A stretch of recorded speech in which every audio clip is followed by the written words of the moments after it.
Pacing is really hard.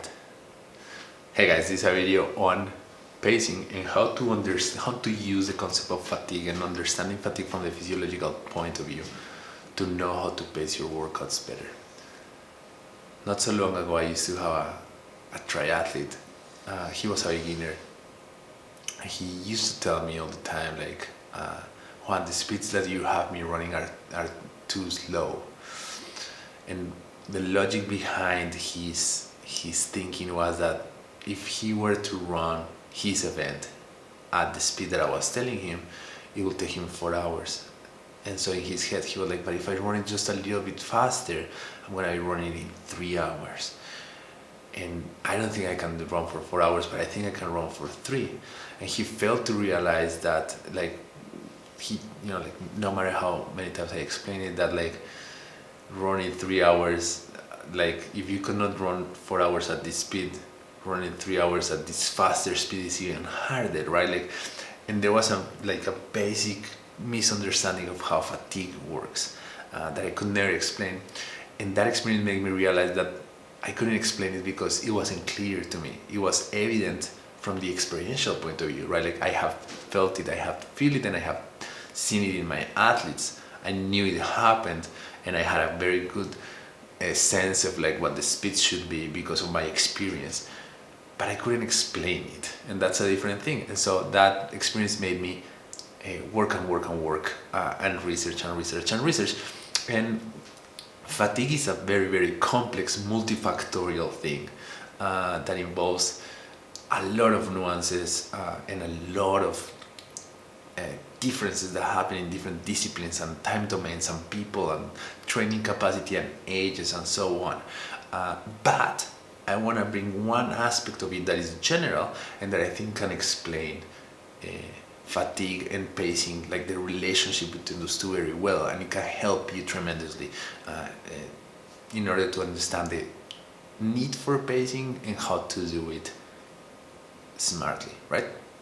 The story starts in 1925 when Professor Hill from the University of London publishes a paper in which he was trying to answer the question of how to know the fastest time, the fastest speed that I can run at a given event. Let me rephrase that. So what he wanted to know is, like, if I tell you, like, hey, Professor Green, I'm gonna run a 400 meters, he will be like, okay, here's your maximal speed. This is the best pace that you could do. And if I ask him, like, okay, and what now for 800, here's your speed. So that was the basic problem. It's a pacing problem. Okay, what's my best pace? What is the pace that's gonna optimize my time? Because we all know that, like, if I do 400 but I run a little bit too fast, then I'm not gonna complete, and if I run too slow, then, well, I'm slower, right? And so what's the optimal pace? So it's a question of fatigue, because you could be like, well, go as hard as you can, but that's a problem because you reach fatigue, right? And so you want to be right under the threshold, and so it's a question of, like, where is my fatigue level, right? That is the question behind it. And so what Hill did in this amazing paper, and I'm showing you now a graph, was like he went and observed the world records. He started that. He said, like, okay, how do the world records on all these disciplines work? And so he went looking for swimming, running, and rowing, but let's focus on swimming and running. And in this graph, you can see on the y-axis, on the vertical axis, is the speed, and on the horizontal axis is the time. And he plotted the world record speeds for each time. And so what he noticed was that, like, for very short distances, like closer to the wide record, the difference between speeds was very big, right? Like, so the difference between the world record between 100-meter sprint and 800-meter sprint was very big, right? Like, so the 100 was super fast, the 800 not so much. But the difference between a half marathon and a full marathon was very little. So it was not linear, right? Like, you could naively think that, like, the difference of speed between your half marathon and your marathon time, because it's twice the distance, it will be twice the speed. That was not the case. When plotting these when plotting these world records, he realized like, hey, this is hyperbolic or exponential, and the world records are like basically as fast as human can go, right? So if they go a little bit faster, they're reaching fatigue. So what you're seeing in this graph is, again, is a fatigue graph. So the graph from heel transferred to this graph right here, and we're gonna use my triathlete as the example. So let's say that this is the fatigue graph for my triathlete, and you know, like the logic what we have found out from heel is what explains how this works. So let me tell you how what's the logic between this graph, and I will not explain to you where this comes from, like the science behind it and like the experiments is done, but to do this, but it is really just observing Hill's graph and just confirming this in other realms that like that explains this. But what this graph means is the following. Let's say that my athlete runs here at a 10 miles per hour pace. Let's say that is here. And so what that means is that he will be able to sustain that pace for just this. If we draw a line from this part, like so, he's run here, all this part, and then once he hit this line, that's it. He hits fatigue right there. So whatever this distance is, let's say that it's a mile. So he's able to run at that speed just for 1 mile, and then he cannot sustain that speed anymore. And if we look at, let's say that this was a 7 mile per hour speed right here, he will be able to run this distance, and then that's it, he hits fatigue, and let's say that will be at 2 miles. So what this is giving us is the max, the fastest speed that he has for any given distance, right? And what it tells us is that when he hits this line, then he's too tired, and that is it. He has to rest, slow down, and so on, right? And so what you'll see is the same thing that we were seeing with the world records from Hill, right? And so my athlete can run a mile in 10 miles per hour, and at 2 miles, then he drops dramatically to only 7 miles per hour. But if you compare the distance between, let's say here, you know, like, okay, so let's say that 6 miles will be here, right? Like his max speed for 6 miles will be this one, and for 12 miles, which will be here, his max speed will be this one, right? So the difference between those two speeds is minimal, right? Here is like a 3 miles per hour difference, but here, like, I don't know, something minimal, right? And so that's what that means. That is hyperbolic, and is what we saw in the world records, right? Like, but this applies just to my athlete. So let's see how that will look in real life. So let me delete this. So let's use a real life example. Again, I have here time or distance. I'm gonna delete the line for distance, but you know that we're using distance there. It's irrelevant.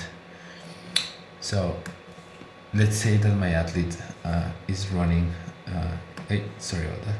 Is running we want to run a half marathon, right? Like 12 miles here. This is the 6 miles, and let's say that he goes out hard.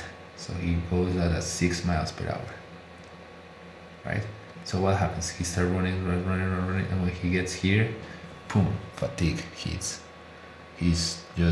That was his max effort for 6 miles. That's what that means, right? Like that was as good as he ever going to run 6 miles. And so he's destroyed. That's what it means. And he has to slow down and rest. He cannot keep up. And it's not like he could like lower his speed a little bit. When you have done a max effort, you know what happens. You have to slow down, and he will have to slow down to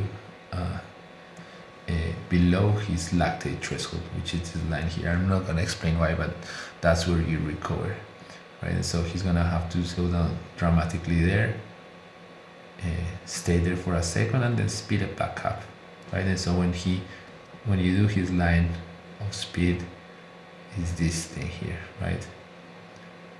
That will be his line of speed.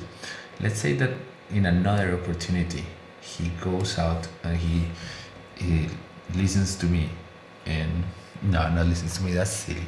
He goes out at his optimal speed, right? And so his optimal speed is a little bit slower, 5 miles per hour, right? And so he just runs steady. He doesn't get tired. He gets tired right at the end of the race when he hits 12 miles. That's it.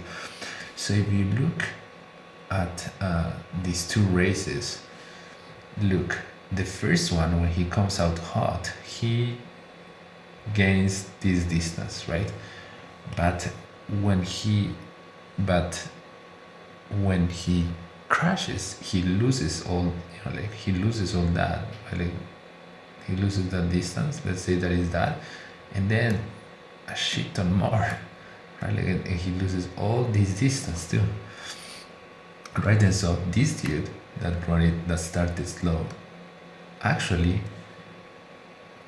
wins really hard. And so this is what happens all the time when you see races in which the novices come out hard. And you're like, they're totally gonna win, they look good, and then you're like, no. And this dude that was running steady and at the right pace, but that started slower, passes them, right? And that probably happens to you all the time too. That you come out too hard and you're like, I cannot sustain that pace. And I'll tell you something true, that when you hit this wall right here because you came out too hard and you have to go down, your brain doesn't go to a good place. Your brain tells you all the mean shit in the world. It will tell you that you're not fit, that it will tell you all these things, and it's just that your brain hates this fatigue level because you have reached maximum, and the way that your brain has to stop you is by saying mean shit. That is just neuroscience, my friend. And so in the meantime, this guy is doing awesome, right? And so that's how this graph works in real life. Now look at something that is important before we explain the rest of the graph and some of the things that are there. And it's that, let's say that this was again the pace that you wanted to run. What you'll see is that if you come just a little bit higher, just a little bit aggressive, you are going to crash a lot when there's still a lot of race left. And the problem with this thing being hyperbolic is exactly that even if you're close, a little bit above but close, let me change color, even if you're close but a little bit above to your threshold, because it's hyperbolic, the distance here is little but the distance here is huge, right? Like this distance right here is little but this distance right here is huge. That's the problem with being hyperbolic. So because fatigue is hyperbolic, it really pays off if you're a tad conservative, because if you're a tad conservative you can be here and speed up, but if you're a little bit above you reach fatigue really fast and then you have a lot of time still left, right? You see what I mean? And so that's why it's so important to understand the hyperbolic nature of fatigue. Good. That's the main thing. Now the second thing that I want you to get from this graph is two things that I haven't talked about, but you'll see this line here, this dotted line that I'm butchering there. That is the critical power, critical speed line. There is a speed or power which we can sustain for basically forever, until you have to fall asleep or like cultivate your relationships, but that your body can sustain. That's what we call critical power, and it's where your body is more aerobically efficient. So it's not you're above your lactate threshold, so your anaerobic systems are working, but they're not overworking.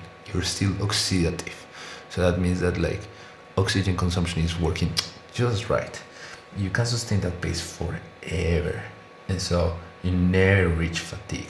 You have to stop because you need to sleep and other biological functions need to work, but you could sustain that pace forever. We have that pace and we can find it. We can calculate that by doing a 3-minute all-out test, which is awesome.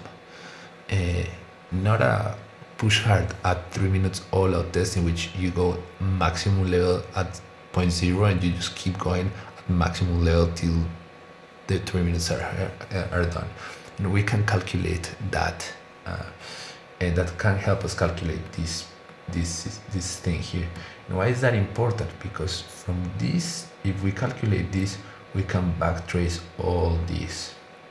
So we can backtrace the curve. We can see what the curve is, and so knowing this, if you look at this, right? Like, let's say that you know your critical power, you know exactly the amount of work, which is this block here, that you can perform for a given time above your threshold. So let's say you are a biker and you have an amount of time, a race that is gonna take you, or a distance. You know how many watts in total you can go up without reaching fatigue. And so you can be very smart. Same for a CrossFitter. You can know your pace and then calculate how much work can you do in a workout and so on. And that calculation is a little bit complicated, and you're gonna need a coach for that, so just call me. But just know that exists, right? And the other thing that you should know here is that, again, this critical pace, critical speed is above your lactate threshold, which is when you're starting to produce lactate. Okay, that is it. So big takeaway here: fatigue is hyperbolic, so that's why you never want to reach it in the middle of a long event, right? Like, so that's when pacing strategy becomes very important. Second consequence is that being conservative is a lot better than being over. A lot better. Again, because of the hyperbolic nature of fatigue, right? And so you can always recover from going too low, but you probably never can't of going too fast, right? So that's the second consequence. And the last consequence of that is that knowing your critical power pace can be very, very helpful. So if you want to do that, write me an email and I'll help you figuring all these things out. That is it. I hope this helps. I hope if you were my triathlete, you find yourself in the situation of my triathlete and you find this video, that will help you understand why going slower was a little bit easier.